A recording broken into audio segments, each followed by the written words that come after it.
Again, welcome everyone. Welcome everyone. Today I want to talk again about the topic being right or being wrong. Check your ego.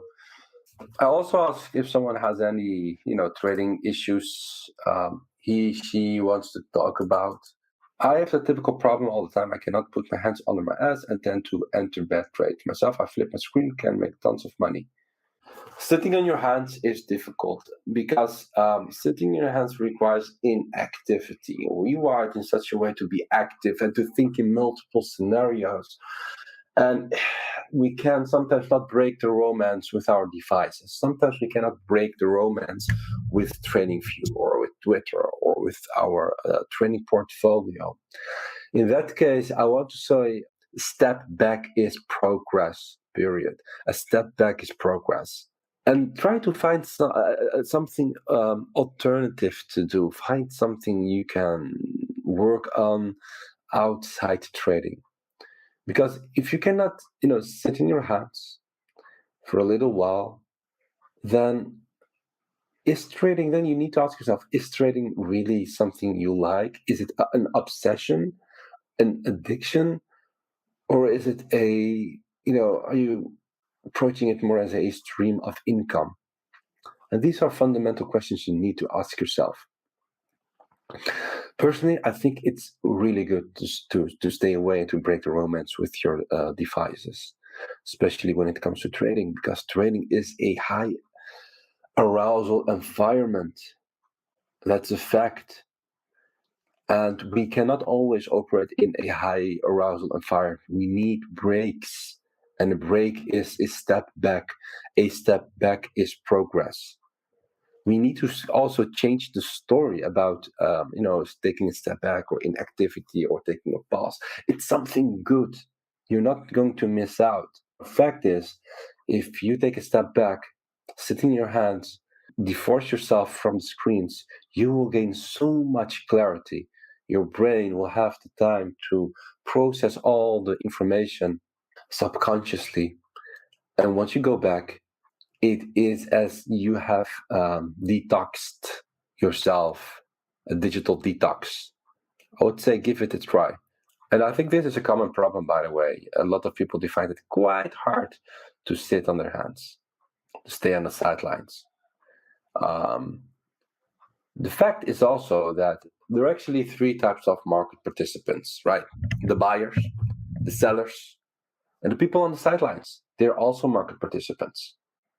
They also participated in the market, waiting to make a move, buying, selling, taking their losses, and so on and so on. By the way, about divorcing yourself from the screens and take a step back. I myself, I just decided to take also a step back for a few days. Today, tomorrow, I think until Monday or maybe even Tuesday. And I will divorce myself from the screens, even Discord, Twitter, TradingView, because I want to allow myself to gain more clarity, to give myself a break. Allow yourself to give a break. You deserve it. Yeah, so that's the thing. You are a market participant. The definition, you are a market participant. You're on the sidelines. It's also market participant. I mean, where does the high volume comes from sometimes? It's because the market participants, they know when, a lot of them, they have a plan when to enter, when to exit, and when to stay on the sidelines.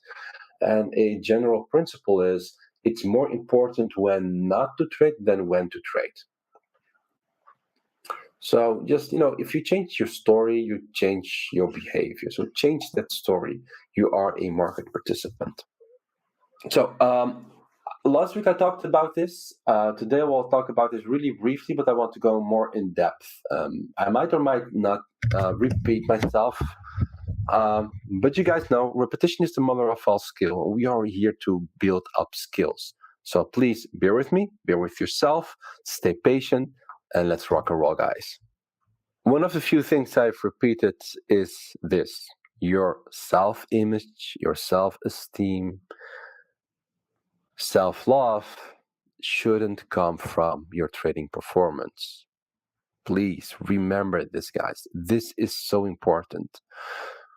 Once your ego is identifying himself with your performance, especially performance you cannot control. For example, the market in your P&L, your trading portfolio, you will make huge mistakes because it's your ego who wants to be right all the time instead of making money or protecting money. Remember this, guys. Your self-esteem, your self-image, yourself, your self-esteem, your self-image should come from other things like relationships with others, the good things you do, the process, and so on and so on. Not something you cannot control. I mean, imagine your self-image is dependent on something you cannot control, like the market. It means that someone else has control of your self-image. Please, guys, stop it.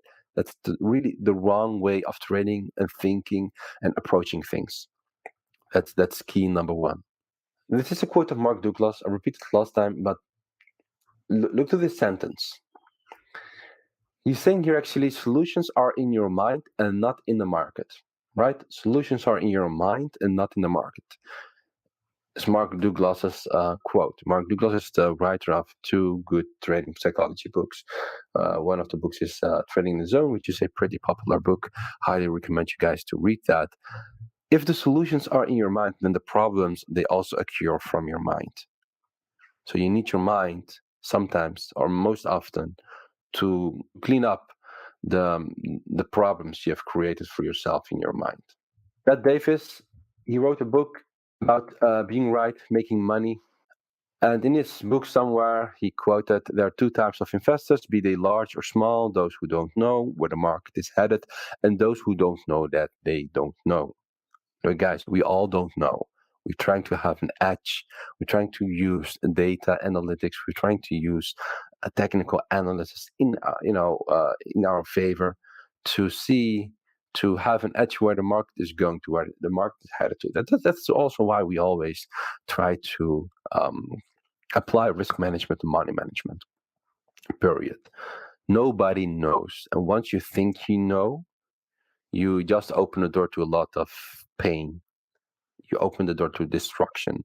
You have opened the door to a lot of mistakes, because once you think you know where the market is headed to, going to, you will over leverage, you will over trade, you will think, because you already think that the outcome is there, that you already know the outcome. You will not respect risk management and money management. We all know one bad trade can wipe out all of your good trades. I mean, imagine starting with 10K, earning 1 million or 2 million. I know these people, by the way. Really, I'm not lying. Having 2 million trading portfolio, making one stupid mistake, and then it can wipe out, or it's like a huge drawdown. And there you again. You just have 10K, went from 10K to 2 million, from 2 million to 10K. It hurts a lot. It's really painful. So please, guys, we don't know. Never and ever. We don't know. He was actually a really good trader, the author of this book. He has his own company. He wrote some books. He's pretty successful in trading and investing. Highly recommend you guys to read this book, Being Right or Making Money. So he made a lot of money, this guy. But he also gave a lot of money back to the market, and people, they wondered why. And he said he was not able to, cut his losses. He was in fight with his own ego. He didn't want to be wrong. So he was in panic. He couldn't cut his losses. Losses became bigger and bigger. So he gave basically all his profits back to the market. Who can relate? Me.